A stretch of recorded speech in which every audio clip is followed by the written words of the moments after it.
Parshas Tetzaveh speaks of the different articles of clothing that the Kohen Gadol, the high priest, would wear. One of these pieces of clothing was the headpiece of the turban he would wear. And there's a line in the Torah that's a bit puzzling that the commentators help us understand. It says that it should remain on his head always. So as the commentators point out, it's not on his head always. He doesn't always wear these clothing, and specifically, he only wears it when he's involved in the services in the temple. So what does it mean that it should remain on his head always? And Rashi, the commentator, comes and tells us an amazing idea. He says that it wasn't that it should be on his head always, it's that when it was on his head, he should be constantly touching it to remind himself that it's there. Because what happens when you're wearing an article of clothing, a hat, jewelry, whatever it might be, and you don't pay attention to it? After a few seconds, a few minutes, you forget it's even there.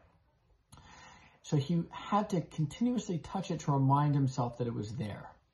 And it points to an amazing lesson that we can take in our lives. We have so many blessings in our life, many of which we don't even realize. We wake up in the morning, we can open our eyes.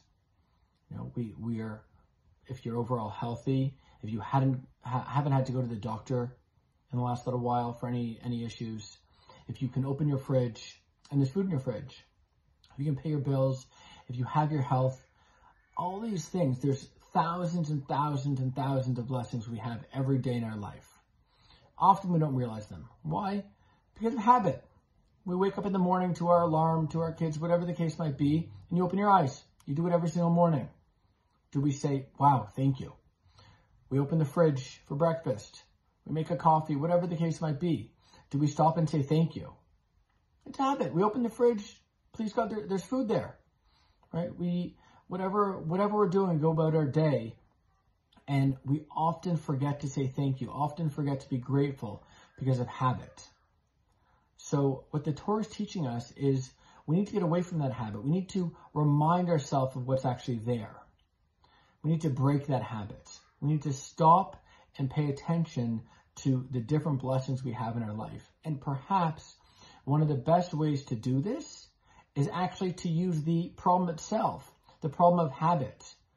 And here's an idea maybe. For the next 30 days, between now and maybe until Passover, get in the habit of writing down one blessing you have each day. One new blessing. Grab a notebook, grab a piece of paper on your phone, and just write one new blessing you have each day.